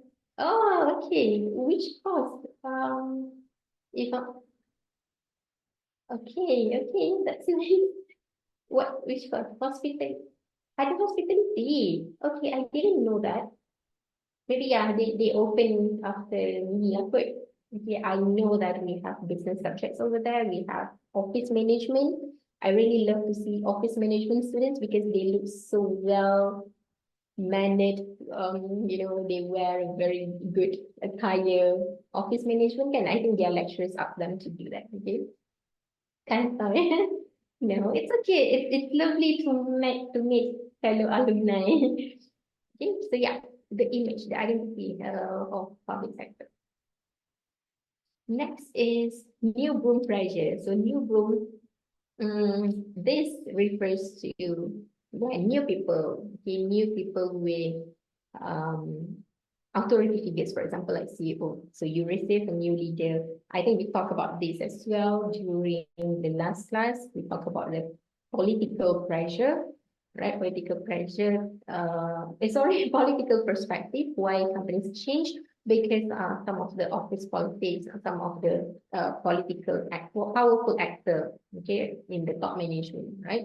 So similar like this one of the forces or one of the reasons why a company changes because of this new boom pressures. Okay, the new people coming in, CEO or manager arrive, and then can act as a signal that they always is about to change. So I do experience this as well. Cumanya yang tak bagusnya when this manager comes in. Okay, my previous manager he was so good, and then he got transferred to a country that need help. Okay, so I lost my boss. Okay, I lost my boss, and then the company hired another leader. So what happened was when this leader comes in, the whole team resigns, including me. So we resign because of why? Because it simply because it's not aligned with because the culture is changing as well. So from employees' perspective, I can say that I like the previous culture, and then this culture is more like how decent culture is very visible at workplace too. So I don't really like that kind of company with the new management. Okay, so I did experience this one manager comes in and then change because it's no longer work. Okay, it's no longer work, and then we have to make some changes. Okay, so that is what it means by the new boom pressures, the leadership change, and then not only that, it can be in terms of the strategic shift as well. Like say the company, it's a totally new strategic direction, okay, driven by this new leadership, yeah. And then to improve the performance as well. It's either that if it's handled correctly, then it can improve performance. But if it's not handled correctly, and then if it's too tough for the employees. So it will be like in my case, everyone's resigned and I still friends with them. I think yang tinggal cuma seorang, seorang. Okay, my fellow social media team. Because no choice lah. Because her sister is actually the vice president of the company. And so this stage lah kan, and it's a very convenience. It is a very convenience company for her to be there because apa tu got other needs, okay, other needs yang maybe other company cannot provide for her. Okay, yang contohnya macam flexibility, and yalah lebih kepada flexibility and so on. So out of we have about 12 of us, I think 10 or 12 of us. Yang I tahu sekarang yang stay with them is only one person left. One person left there. Yang dekat sana. The rest we have made. I jump into academics, and then the rest are still in marketing. Yeah. So, because of the change of the leadership. Okay, so what are the impacts? So when we have a new leader, so it can be like a strategic overhaul, right? Change of everything, the priorities, the plan, the strategy goal, the culture, the way that you do things, the work processes. So it depends on this what with the new leaders comes in. Okay? And then it might impact again the structure of the organization, okay? Because maybe a work position as well, okay, to align with this new strategy. And then in terms of policy and process changes, okay, maybe there will be a new policy implemented. Apa tu nama? I recently went to one open house lah. Ada satu company punya open house. So we know the previous CEO. Yeah, the previous CEO, but now dia dah tak panggil CEO. Now dia orang panggil, they hire and the contract of the CEO, and then they hire another 2 persons separate of job, which is one chairman and another one is managing director. Okay, so we know that the CEO, dia punya cara kerja, dia punya identity, dia punya, you know lah, this and that. And then the other day we went to the company's punya open house lah, and then met the new managing director. So from the speech yang dia bagi, from the very short encounter with us, nampak lain, okay? We can see that, oh, okay, so there is a shift on the, apa orang panggil tu, this leader, the way that he vision that organization is different. Nampak macam memang dia nak, you know, like really overhaul it, tukar everything, and then try to implement changes as soon as possible. So from there, I think that's a very clear here, okay? When new people comes in, we try to implement new policy, new processes, right? It will be very difficult if there is no guidance from the leader, there is no directions, so it will be difficult for the employee. But if it's done, and then the reason is to manage ataupun to increase efficiency whatsoever, so I think it should be very beneficial for the company. Okay, last, I think, power and politics. Okay, so basically, quite similar with this one is internal. Okay, I'm talking about internal, not the external political shift that we talked about just now. So this one is arise from the internal dynamic related to power distribution, the influence, and then the internal workplace, internal workplace politics. Okay, so here we talk about this has significant flow on the effect within the organization. Some changes are made to alter traditional internal power relationship in order to speed up decision making and allow others to access to engage. So some power pressure leading to change related to internal conflict. Okay, so let's say if it's not heavy subject. What do you mean heavy subject? Okay, so apparently we go back to that.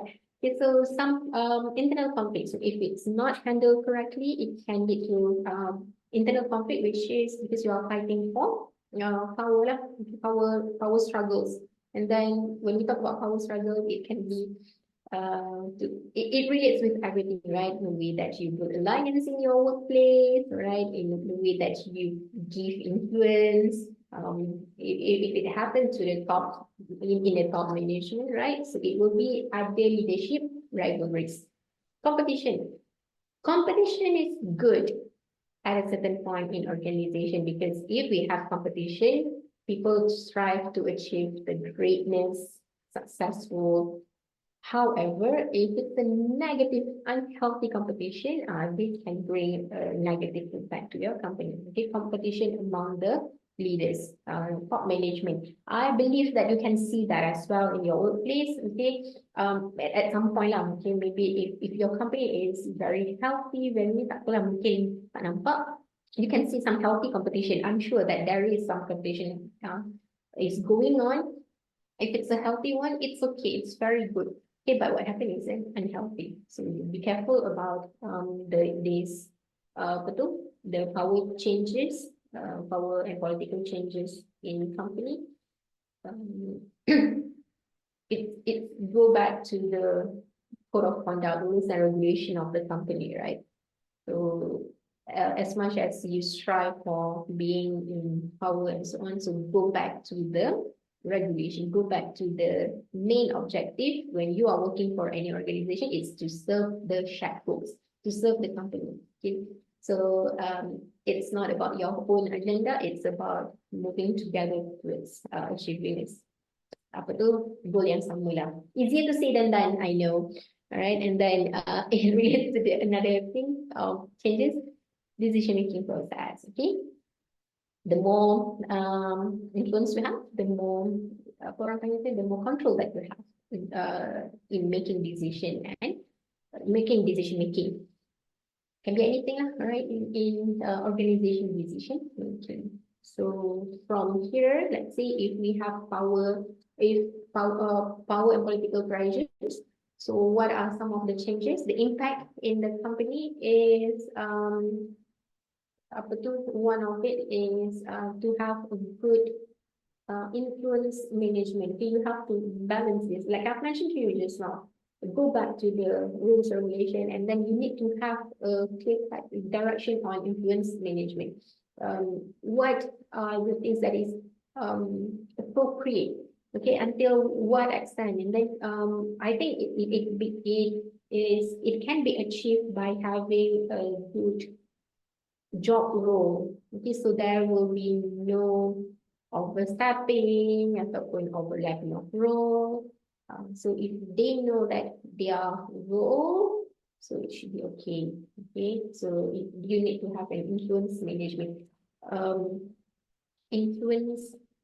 I forgot to share with you the link lah. I found yang tadi, and I want to talk about the future consumer industry that I think this would be very beneficial for you to learn more about how does it look like. Nanti kita go back. Okay, let me just finish this quickly. So boleh tengok dekat sini kan. Okay, strategies to improve your influence as manager. What are the influential tactics and so on. Finally, you can influence more effectively. Influence techniques. So as a company, maybe you can make this as a well-known thing. Share with your leaders so that everyone is paid and paid. There is no dirty politics in your place. So yeah, this one just now that I showed you. Okay, another thing is about the politics, the power and politics pressure. So another impact that you can have is have a very good conflict resolution. Okay, good conflict resolution. So you need to set up. From what I have heard and read before this, so they have like a special department for that. Okay, a special committee in top management. They have a committee of conflict resolution to resolve any internal conflicts. So a special committee for that. And then they also have a conflict resolution plan, who's to involve, and then maybe a clear apa orang panggil tu not direction, the information, what to do, what are the process if conflict happen, and then how to mitigate the conflict and so on. Okay, so let's talk about future. Sekarang dah pukul 10 40. So let's talk about the future. Okay, so we have learned of the changes now. We have learned about apa yang market decline before this. So what, right? So what? Kenapa kita kena belajar semua benda ni kan? So let's talk about the future so that now you can prepare to change in the future. Okay, ataupun in a minute after this, right? So I think the world has changed over the last decade. Just wait. I prepare to lead the future of the consumer industry. So because we are in a business program, so let's take a look at what might be out there in future. Okay, that can that we are going to face. So the first one is market. Okay? So from market yang saya cakap tadi kan, so from mass to micro, to micro, the market has shifted from supply driven to demand driven. You can download the PDF here. Okay, I haven't downloaded it yet, and maybe I download it and read. But you can download it, and I think there is a lot of information over that. Okay? And then digital and hybrid tsunami, the growth of digital goods and service outside and displays spending. So I'm pretty sure that the traditional business model won't work anymore. And then it's very important for us to learn ataupun to adapt with the digital technology. Kalau you are in business, right, markets, for omni-channels, omni-channels for in retail is very, very important. Only a physical is not enough, and your brand, your product has to be everywhere. Okay, has to be everywhere. And then I like the idea of affiliate. I like the idea of affiliate marketing actually, because we don't really have to search for information. We have these people to give the information to us, right?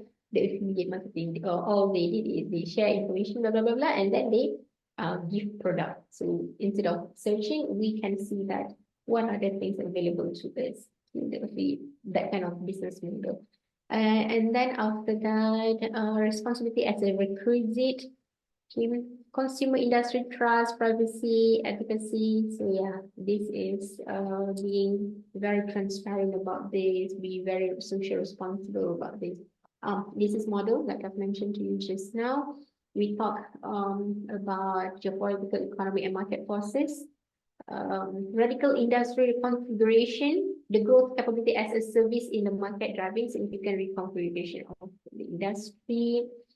Okay, but in terms of the work process, in terms of the operational process, the ecosystem, this one, tak boleh highlight lah.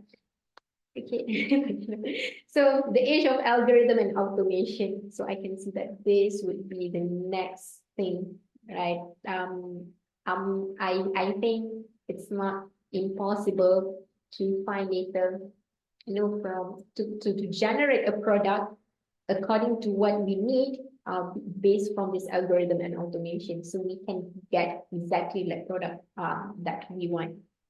For example, I have this product. I have a need. Let's say for a product to have this brand ada this kind of feature, and that brand ada that kind of feature. So, but I don't have a product where they have both features.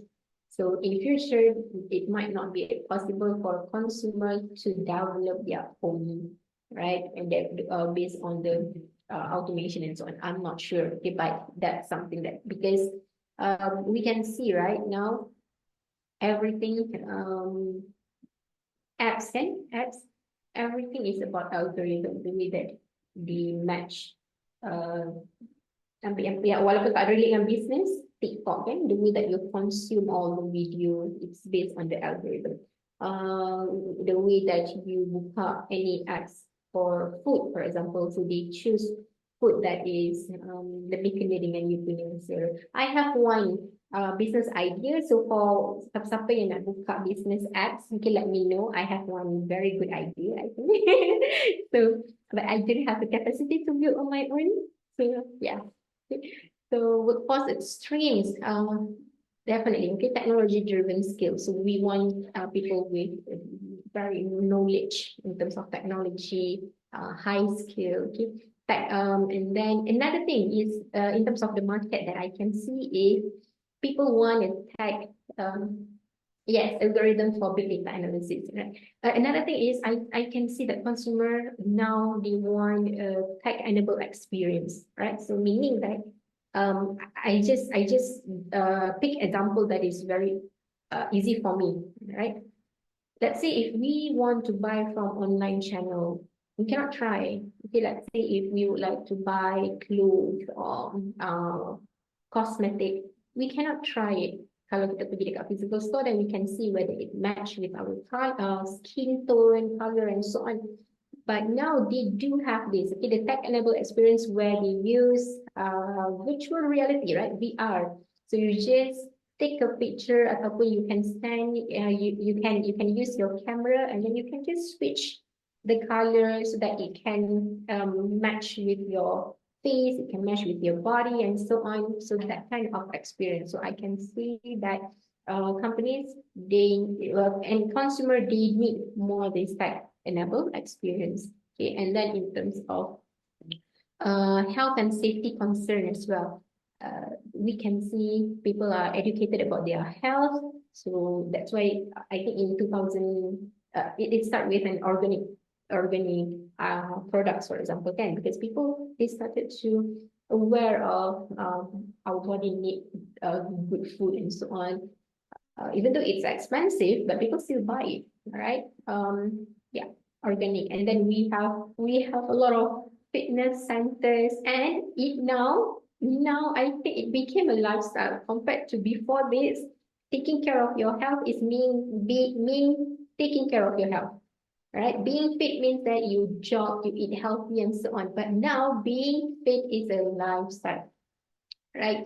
That's why we can see that a lot of fitness centers is not just a fitness center, but it's a totally, if you become a part of our fitness center, you become like a community. Okay, so yeah, that is another thing in terms of how people can make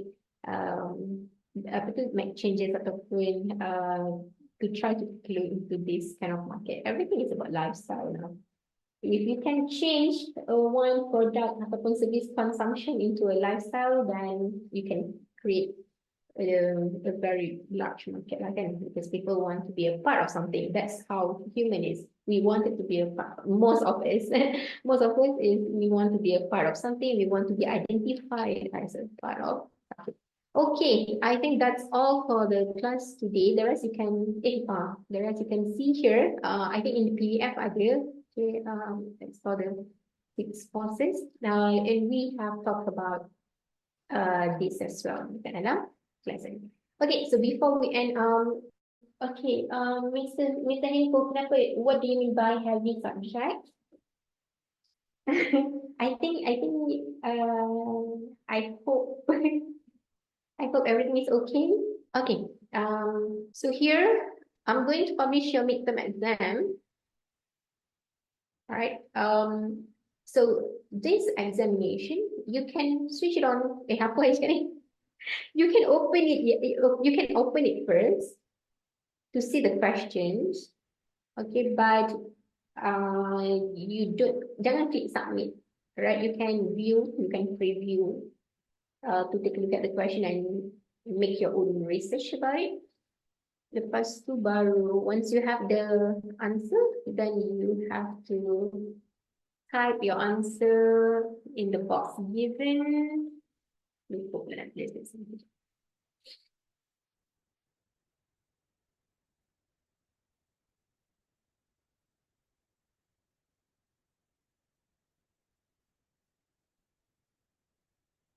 Okay. Lepas tu baru you submit because you only have one attempt. But I open it for 1 week until May 25th. 1 week kan? May 25th is mana lah calendar I? Is on Saturday. So you can open it. You can do it before. Yes, betul.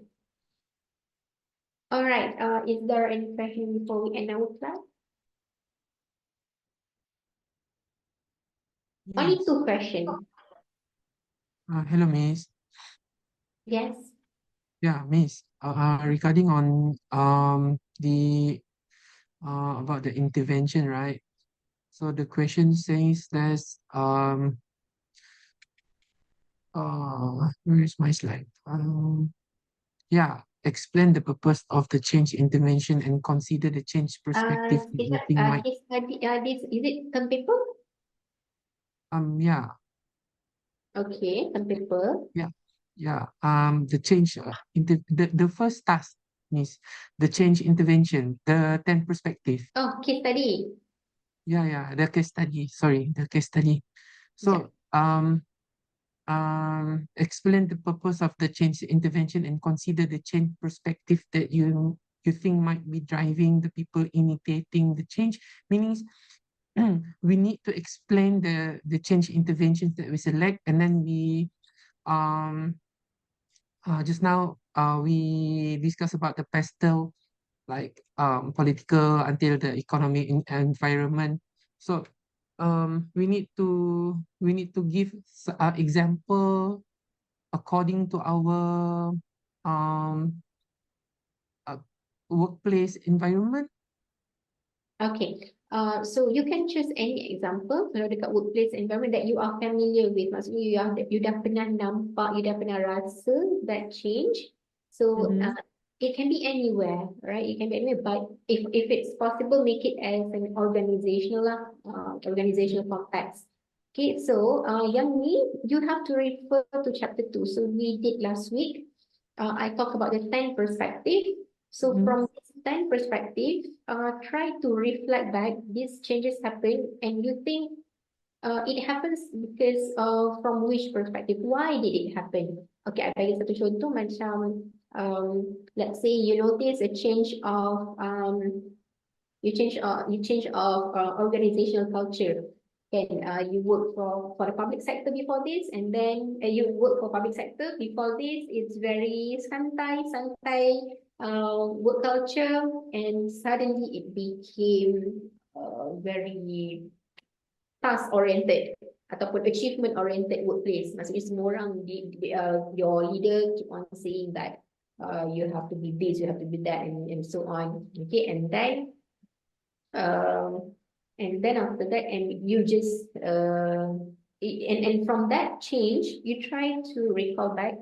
Okay, so which perspective that I should look into that can affect this change? From which perspective? Is it because of the institutionalized? Maybe not lah. It's not something that is related to the industry. Is it because of the biological perspective or something like that? Faham tak? So you choose the example first and then you reflect back. What do you think that drives these changes? From which perspective? Dia memang chapter 2. I have right over here. Refer to chapter 2 to answer this question. You can refer to the recording as well. All right, thank you, Miss. Okay. This is for one example. Choose one example. Yang satu lagi kalau term paper is more lengthy and comprehensive because you have to come up with a strategy to change. Macam Simon case tadi tu, you just identify that what makes it, what are the forces ataupun from which perspective that they made a change. But now you can implement strategy to change. Right? Tapi I dah bagi tahu siap-siap. I want the topic to be about sustainability. Okay, so you have to choose one issue. For example, in terms of sustainability, the change that you want to make is towards the environment. Kan? So dekat company you nak make the change towards to be more environmental sustainable ataupun environmental responsible. So you can highlight what are your strategies. Okay, this is very important. Can you guys listen to this? Yang ni adalah contoh sahaja tau. So because there is another subject last semester, I bagi contoh macam ni. I said consider its issue such as blah blah blah blah blah. Bukannya maksudnya this is your points, no. Okay, so please I don't want to see in your term paper ada subheading regulatory compliances, consumer preference. No, I said that consider some of this kind of issue. Contohnya isu ni you pilih satu je. Technology and innovation, right? So you choose that one. So your term paper would be surrounding this topic. But this is just a suggestion. You can choose any other issue. Okay, like this one I mentioned. So jangan tulis explaining about this. So I really don't know how to give marks, okay, if you do this. But that's what happened in previous subjects, right? This is just an example. Okay, all right. So if there is nothing else, then we're going to meet again next week.